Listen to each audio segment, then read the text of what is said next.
ശ്രീമദ് ഭഗവത്ഗീത അധ്യായം 1 അർജുന വിഷാദയോഗം ശ്ലോകങ്ങൾ 45 46.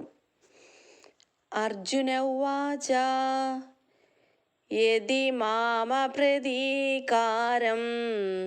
അശസ്ത്രം ശസ്ത്രപാണയാ ധാർത്തരാഷ്ട്രാരണേ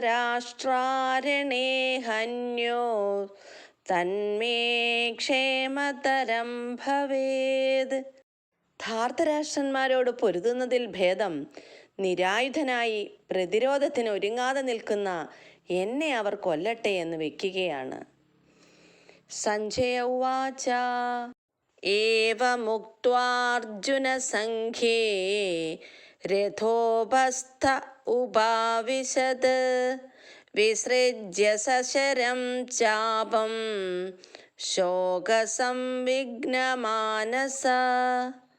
സഞ്ജയൻ പറഞ്ഞു, അർജുനൻ രണാങ്കണത്തിൽ വെച്ച് ഇത്രയും പറഞ്ഞിട്ട് വില്ലും ശരങ്ങളും താഴെയിട്ട് അത്യന്തം ദുഃഖിതനായി തേരിലിരിപ്പായി.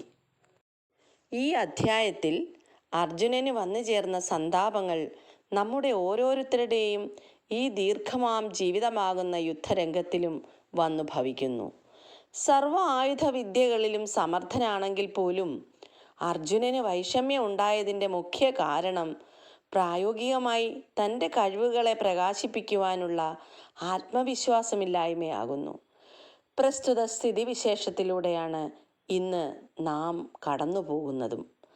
ആകയാൽ യുദ്ധരംഗത്ത് അർജുനന് മുന്നിൽ അണിനിരന്ന ബന്ധുജനങ്ങളാകുന്ന ജീവിത പ്രതിബന്ധങ്ങളാണ് അർജുനന്മാരായ നാം ഓരോരുത്തരെയും കുരുക്ഷേത്ര ഭൂമിയാകുന്ന വൻ വെല്ലുവിളികൾ നിറഞ്ഞ ഈ ജീവിതത്തിൽ വ്യസനത്തിലാക്കുന്നത്.